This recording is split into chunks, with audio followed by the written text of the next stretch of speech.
Hey guys, welcome back to Chintu sir की class. और आज की इस क्लास में हम बात करने वाले हैं प्रेजेंट टेंस के बारे में। देखिए, आपकी जो रोजमर्रा की जिंदगी है ना, उसमें ज्यादातर जो आपके सेंटेंसेस होते हैं ना, वो प्रेजेंट टेंस से जुड़े होते हैं। देखिए, ये जो प्रेजेंट टेंस है ना, ये बहुत ही इंपॉर्टेंट है। यदि आपने अच्छे से इसको समझ लिया तो आपके आधे से ज्यादा सेंटेंसेस तो यूं ही बन जाएंगे। उससे पहले मैं आपको बता दूं कि हमारा जो कोर्स है ना, वो लॉन्च हो चुका है और उसका लिंक आपको नीचे डिस्क्रिप्शन बॉक्स में मिल जाएगा, या फिर आप डायरेक्ट इस वाले नंबर पर कॉल करके भी हमें पूछ सकते हैं। ये जो नंबर है, ये हेल्पलाइन नंबर है। इसका जो भी प्राइस है, जो भी आपको लगे कि हम इतना पे कर सकते हैं, जो बेस्ट रहेगा वो आपको प्राइस दिया जाएगा। इसमें सब कुछ कवर होगा, बेसिक से एडवांस लेवल तक आपके सभी लेक्चर्स होंगे और ये लाइव होगा। ये इसकी खासियत है। क्लास नोट्स होंगे, टू जेड वीडियो लेक्चर्स। यदि आप बिगिनर हैं, आपको ए भी नहीं आता है, तब भी आप इस कोर्स को ले सकते हैं। आपको ए नहीं बल्कि ए से जेड तक सब कुछ आ जाएगा। और यदि आप इंग्लिश के कॉन्सेप्ट बिल्ड करना चाहते हैं ना, तो आपके लिए ये बेस्ट कोर्स है। लिंक डिस्क्रिप्शन में है और जाकर आप डायरेक्ट ऐप को डाउनलोड कीजिए और इस नंबर पर कॉल करके, यदि आपको प्राइस ज्यादा लगता है तो इस नंबर पर कॉल करके आप उसको कम करवा सकते हैं कि हमें तो इतने में लेना है। ठीक है। अब देखिए, ये जो टेंसेज होते हैं, ये तो आप जानते हैं कि टेंस को हम 3 भागों में डिवाइड करते हैं। कितने भागों में डिवाइड करते हैं? 3 भागों में। एक होता है आपका प्रेजेंट टेंस, है ना, एक होता है आपका पास्ट टेंस और एक होता है आपका कौन सा टेंस होता है, एक होता है आपका future tense. Present tense, past tense और फ्यूचर टेंस। आज हम देखने वाले हैं प्रेजेंट टेंस को, क्योंकि सबसे ज्यादा इसी का इस्तेमाल किया जाता है। और जो ये प्रेजेंट है ना, इसमें भी आपका क्या होता है, एक इंडेफिनिट होता है, एक आपका कंटिन्यूअस होता है। ठीक है। और इसके बाद आपका आता है परफेक्ट। क्या आता है? परफेक्ट आता है। ठीक है। और उसके बाद ये जो परफेक्ट और कंटिन्यूअस है, इन दोनों का कॉम्बिनेशन परफेक्ट कंटिन्यूअस आपका आ जाता है। तो आज हम इन सबको देखेंगे, रियल लाइफ में इनको कैसे इस्तेमाल करना है ये भी हम देखने वाले हैं। देखिए, सबसे पहले आप देखिए, ये कुछ सेंटेंसेज हैं। वह जाता है, वह पढ़ाई करता है, वह जा चुका है, वो किया जा रहा है, वो किया जा चुका है, वो नहीं जाता है, वो नहीं जा रहा है, वो नहीं किया गया है। इन सब के सामने ये लिखा हुआ है कि ये कौन सा टेंस है और टेंस का कौन सा पार्ट है। इंडेफिनेट है, कंटिन्यूअस है, परफेक्ट है, पैसिव है, एक्टिव है, क्या है। तो ये जितने भी आपको सेंटेंसेस दिख रहे हैं ना, इस वीडियो के लास्ट तक जाते जाते आपको समझ में आ जाएंगे कि इन सब को बनाना कैसे है। ठीक है। इन सब को हमें कैसे बनाना है, सब कुछ आपको पता चलेगा। तो चलिए आगे बढ़ते हैं। देखिए, सबसे पहले ना आपको ये जो टेंस है, इसका फॉर्मूला पता होना चाहिए। इसका आज मैं आपको ऐसा उपाय बता दूंगा कि जिंदगी भर आप कभी भी इस टेंस को तो कम से कम नहीं भूलोगे। जो प्रेजेंट है ना, इसको कभी नहीं भूलोगे। तो आपको ना हमेशा एक चीज याद रखनी है कि ये वाला जो स्ट्रक्चर है ना, ये वाला जो फॉर्मूला है, इसको हमेशा याद रखना है। इसमें क्या है? सबसे पहले आपका सब्जेक्ट है, एचवी का मतलब है हेल्पिंग वर्ब, फिर हेल्पिंग वर्ब है, फिर जो वर्ब है वो है, और उसके बाद ऑब्जेक्ट है। अब इसी का इस्तेमाल करके हम सिंपल, नेगेटिव और इंटरोगेटिव सेंटेंसेस को बनाएंगे। क्योंकि simple sentences, interrogative sentences, negative sentences, ये कोई भी आपको बनाना नहीं सिखाता। आपको डायरेक्ट सिंपल बता देते हैं, आपको नेगेटिव समझ में नहीं आता कि बनाना कैसे है। लेकिन आज मैं आपको सब कुछ बताऊंगा। ठीक है। देखिए, जो सिंपल फॉर्मूला होता है ना, वो तो यही होता है। सबसे पहले क्या आता है? सब्जेक्ट, फिर आपकी हेल्पिंग वर्ब आती है, उसके बाद आपकी वर्ब आती है और उसके बाद आपका ऑब्जेक्ट आता है। ठीक है। ये होता है सिंपल सेंटेंस बनाने का फॉर्मूला। यदि आपको किसी भी सेंटेंस को नेगेटिव में लेकर जाना है, अब वो नेगेटिव चाहे आपका इंडेफिनिट हो, कंटिन्यूअस हो, परफेक्ट हो या परफेक्ट कंटिन्यूअस हो, कोई भी हो, उसको नेगेटिव में लेकर जाने के लिए आपको सिर्फ एक काम करना है। ये जो हमारी हेल्पिंग वर्ब है ना, इसके बाद क्या लगाना है? नॉट लगाना है। बाकी सब कुछ सेम रहेगा। सब्जेक्ट सबसे पहले आएगा, हेल्पिंग वर्ब आएगी, इसके बाद सिर्फ आपको क्या लगा देना है? नॉट लगा देना है, और फिर आपकी वर्ब आ जाएगी और लास्ट में ऑब्जेक्ट आ जाएगा। ठीक है। ये सिर्फ है नेगेटिव बनाने का स्ट्रक्चर। कोई भी इसमें कोई मतलब ऐसा नहीं है कि भैया कोई साइंस का कोई स्कोप, कोई टॉपिक वगैरह लगेगा तब जाकर ये सेंटेंस नेगेटिव में बनेगा। सिर्फ आपको हेल्पिंग वर्ब के बाद नॉट लगा देना है, बस। हेल्पिंग वर्ब क्या होती हैं? जैसे इज एम आर हो गया, वाज वर हो गया, हैज हैव हो गया, डू डज हो गया, ये आपकी हेल्पिंग वर्ब है। इनके बाद सिर्फ आपको नोट लगा देना है। इंटरोगेटिव बनाने के लिए क्या करना पड़ता है? इंटरोगेटिव बनाना तो सबसे ही आसान है। इसमें तो कुछ लगाने की जरूरत ही नहीं है। इसमें सिर्फ एक काम करना है कि ये जो हमने स्ट्रक्चर सीखा है ना, इसमें ये जो हेल्पिंग वर्ब है, इसको उठाकर सब्जेक्ट से आगे रख देना है। तो हेल्पिंग वर्ब को कहाँ रख देना है? सब्जेक्ट से आगे। अब ये सब्जेक्ट से आगे आ गई तो मतलब सब्जेक्ट इसके पीछे आ गया। अब बाकी जो बच गया, हेल्पिंग वर्ब तो चली गई आगे, अब वर्ब बच गया तो वर्ब हमने लिख दी, उसके बाद ऑब्जेक्ट हमने लिख दिया, है ना। तो इस तरह से आप अपने सेंटेंस को बना सकते हैं। अब देखा हमने सिंपल बनाना सीख लिया, नेगेटिव सीख लिया, इंटरोगेटिव सीख लिया। अब बात यहाँ पर आती है सबसे ज़्यादा, देखिए वर्ब भी अलग होती है और ये जो ऑब्जेक्ट सब्जेक्ट ये तो अलग होते हैं। हेल्पिंग वर्ब पर बात आकर अटक जाती है कि हेल्पिंग वर्ब क्या लगाएं।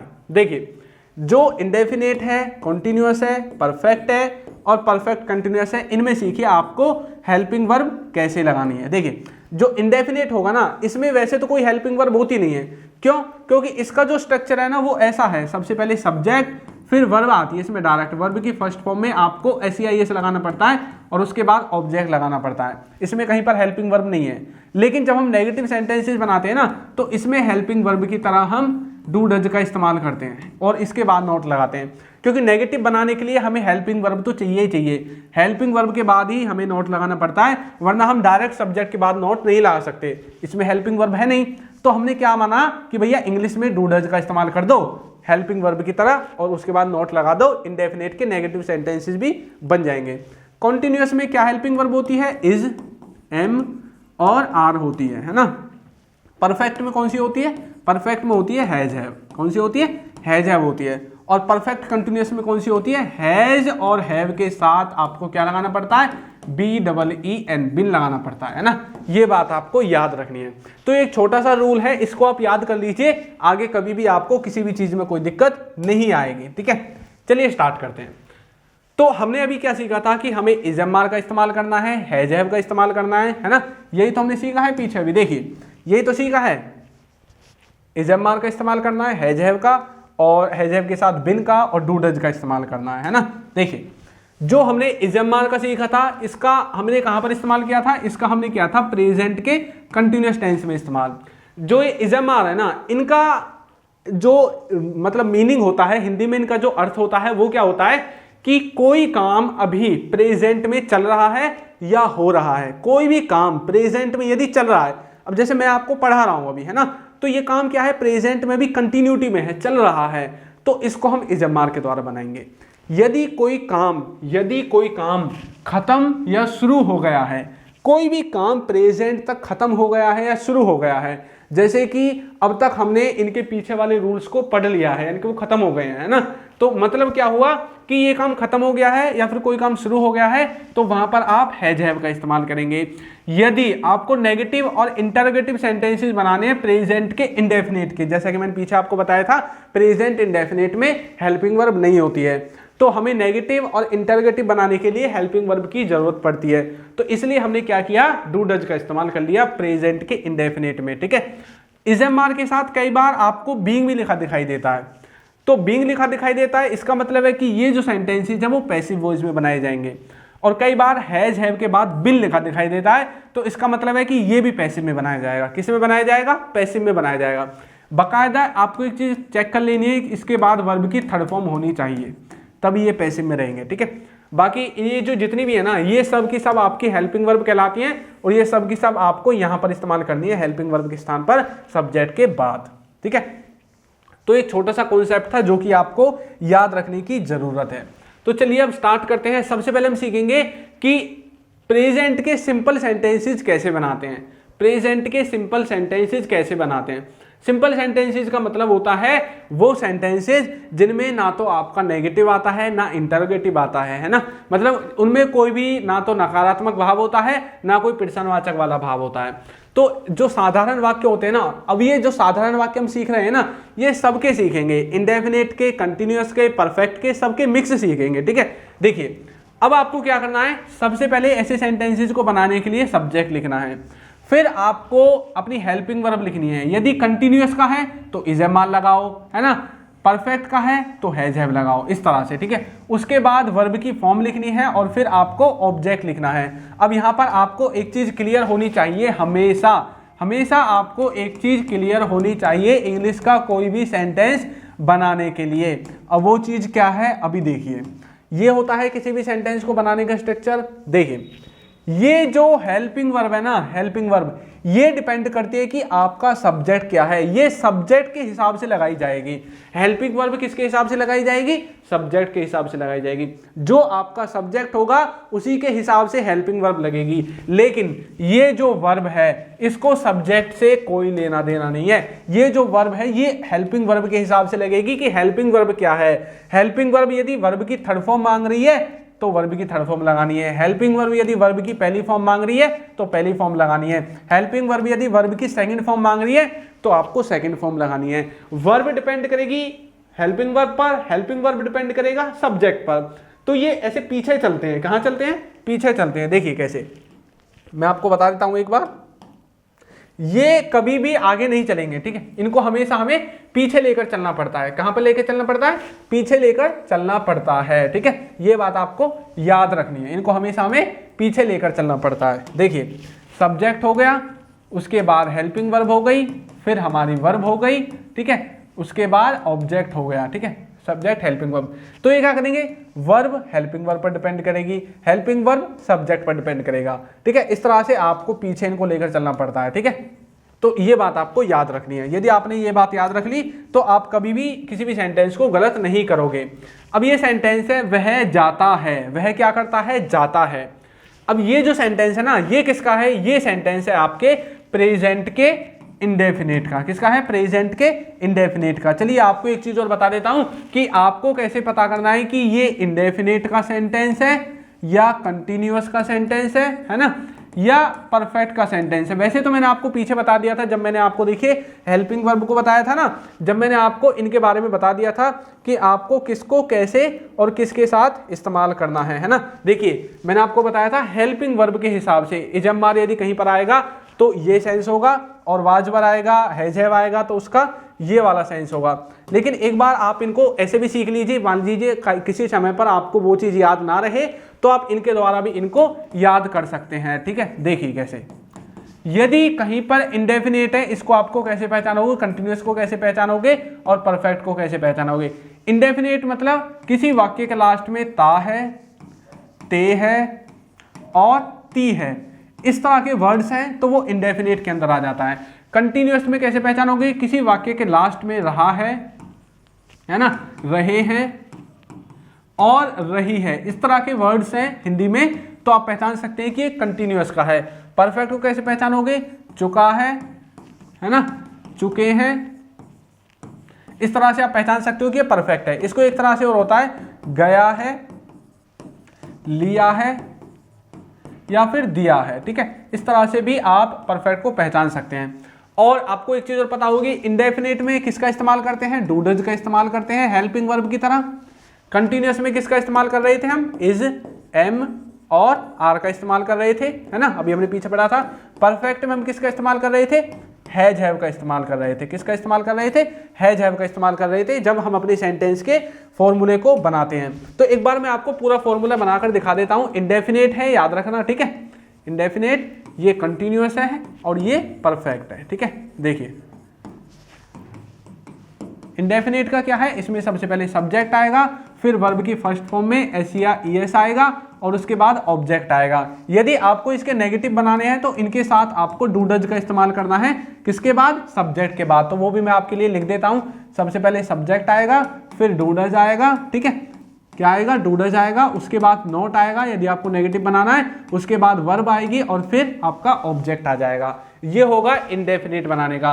कंटिन्यूअस बनाने का स्ट्रक्चर क्या होगा? सबसे पहले सब्जेक्ट आएगा, फिर आपको इज, एम और आर इनमें से किसी एक का इस्तेमाल करना है। उसके बाद जो वर्ब आएगी इसमें आपको आईएनजी लगानी है और फिर आपका ऑब्जेक्ट आ जाएगा। परफेक्ट में क्या होगा? इसमें भी सबसे पहले सब्जेक्ट आएगा, ठीक है। उसके बाद आपको हैज हैव का इस्तेमाल करना है, उसके बाद वर्ब की थर्ड फॉर्म का इस्तेमाल करना है और फिर आपका ऑब्जेक्ट आ जाएगा। तो इनको आपको अच्छे से रट लेना है। अब हमारी बारी आती है अपने सेंटेंसेस को बनाने की, ठीक है। तो चलिए बनाते हैं।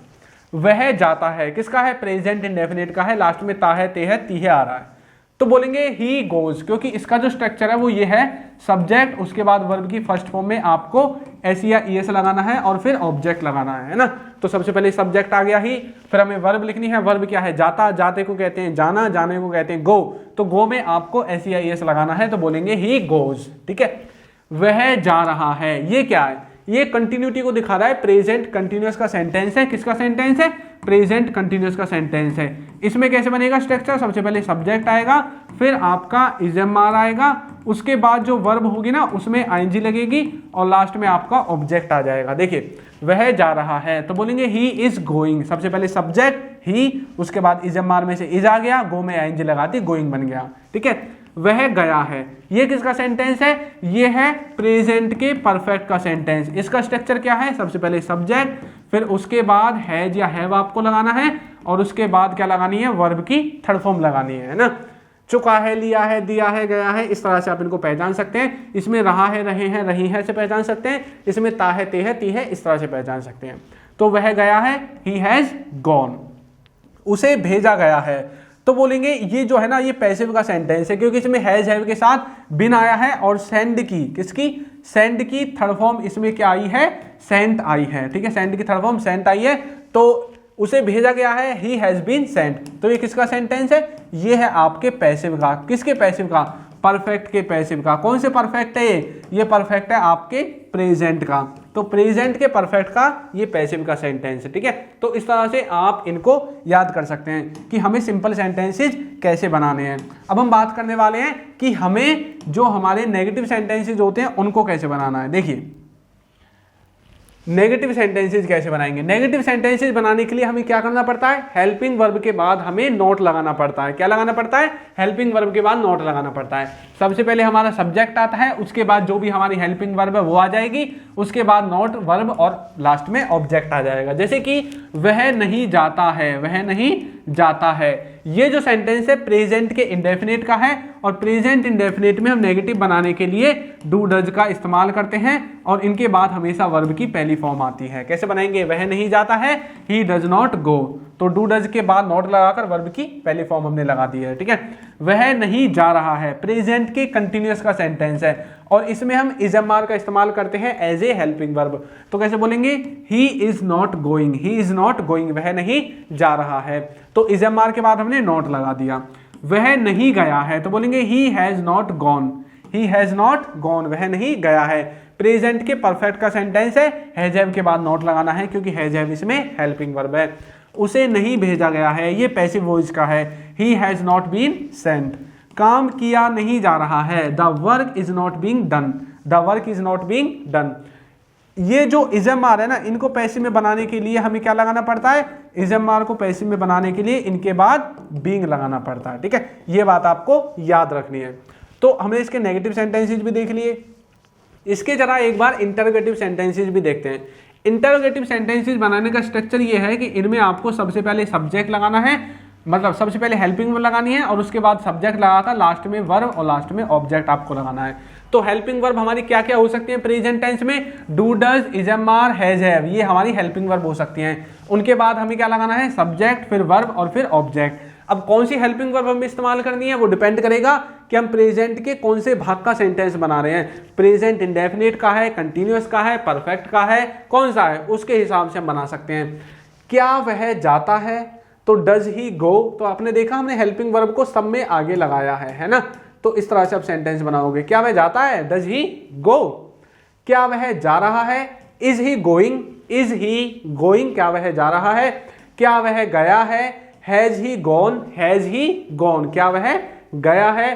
क्या उसे भेजा गया है, क्या उसे भेजा गया है, तो बोलेंगे has he been sent, has he been sent, क्या उसे भेजा गया है। क्या काम किया जा रहा है, is the work being done, is the work being done, क्या काम किया जा रहा है। तो इस तरह से आप अपने सेंटेंसेस को बना सकते हैं और ये बहुत ही सिंपल वे है अपने सेंटेंसेस को बनाने का और समझने का। तो मैंने आपकी प्रैक्टिस के लिए एक सेंटेंस लिखा है, उसे बताया जा रहा है, उसे बताया जा रहा है। इतना बता दूं कि आपको ये जो सेंटेंस है ना ये पैसिव का है। किसका है? पैसिव का है। और इसमें क्या लगेगा? इसमें लगेगा इज, एम और आर लगेगा और इनके बाद क्या लगेगा? बीइंग लगेगा। इतना मैंने आपको बता दिया। ये है आपकी हेल्पिंग वर्ब, ठीक है। तो इसको आपको ट्रांसलेट करके बताना है, कमेंट करके बताना है, देखते हैं कितने बच्चों के ये जो कॉन्सेप्ट है वो समझ में आया है।